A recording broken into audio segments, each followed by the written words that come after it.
A lot of the First Nations make canoes.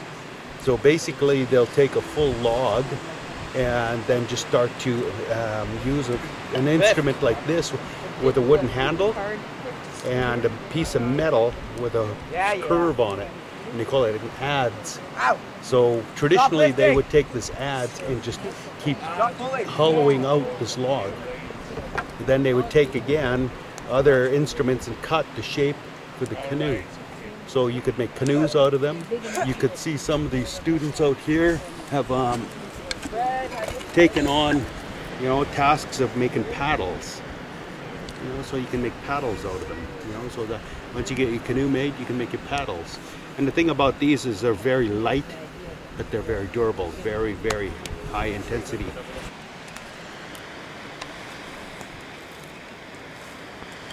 If you carve a canoe, you have the canoe.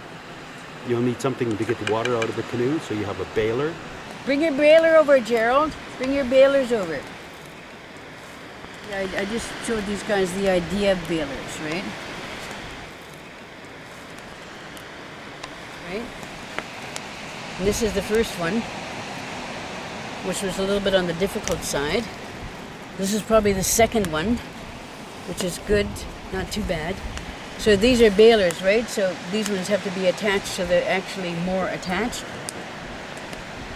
Like this one. You want them sticking out a bit on the side, right? So the balers, you're on the canoe. Right? You're throwing the water out. That's what balers are for.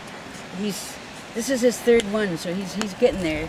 So those balers, you'll need those in the canoe, then you need your paddles. Those three main pieces for the big canoes that you have here.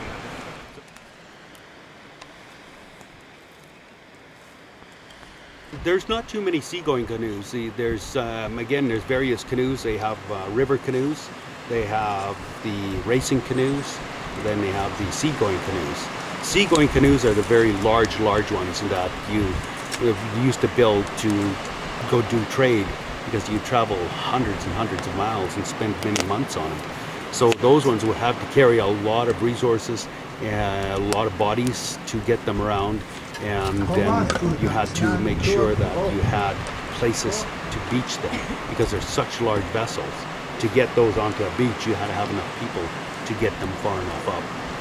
On three! 1, 2, 3!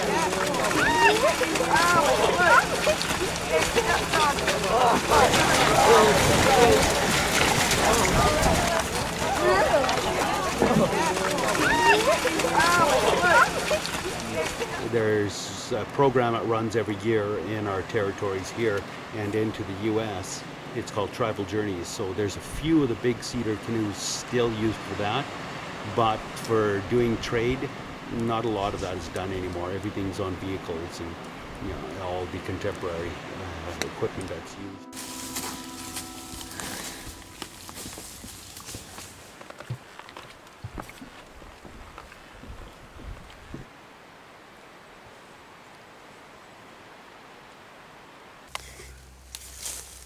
Think all these good things that are happening, all the good things that the cedar will make. You think about this all the time, but that's how you start to peel it. You see how it's coming off now?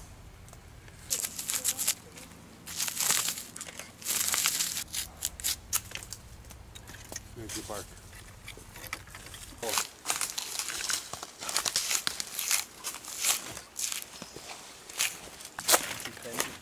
Oui. Oh. That's a big one. Well, over years, because this is going to keep growing, and this piece will slowly start to close itself up again. It'll be almost patch itself. So it'll have a funny bump over it, but it'll still grow.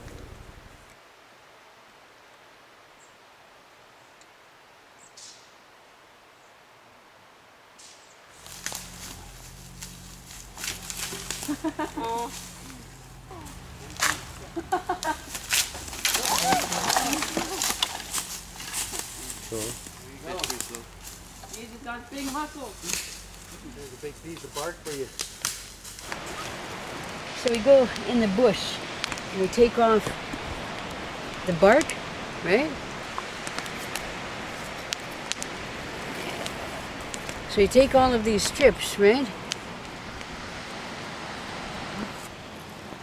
Then you put them all the ones that are the same length together, right?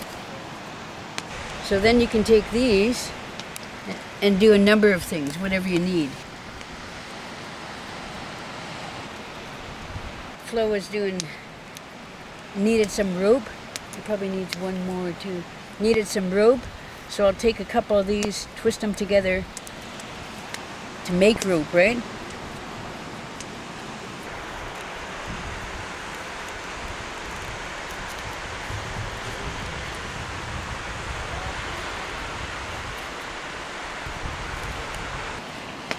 Like I can take this small, right, and make a pair of earrings. I can use them this skinny and make a miniature hat for earrings, right? Because you make hats, vests, dresses, dancing outfits, capes, skirts. Like if I had a wide strip like that and I could take the center off, this is pretty wide, right? So in making clothes, I might line them all up and then just weave them and use the rope braid along to attach it to, right? 2 rope braids or something like that to attach them. I used to do a lot of work like that.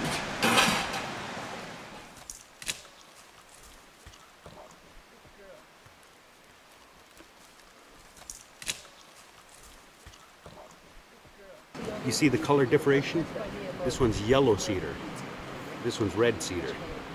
So that's the difference between these two. So it's kind of like red, right? And it's got a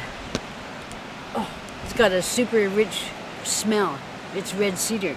And if we look at the yellow cedar, this is yellow cedar, right? Yellow cedar is like maybe lighter in feeling. It comes from way up top of the mountains. So that means it's denser, sparser, or rarer. So not everybody has stuff from yellow cedar. If somebody has something made from yellow cedar, it's like, whoa, yellow cedar. So it's like gold, right? It's like gold. Well, again, if you're just using the tree itself, the wood, you can see all the big pieces of wood here that we've split. You can use it for all kinds of instruments for home. Like this one here, I was going to make a paddle, but then we're short spoons. So what I'm going to do is cut the top off of here, and that will become our ladle. So you can make spoons, you can make utensils out of it.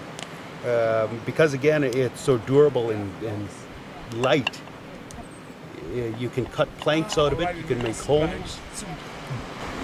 The cedar is one of the most sought after wood because of the smell. A very distinct smell between this cedar and the yellow cedar. So a lot of people are building their homes out of these because they love that fragrance.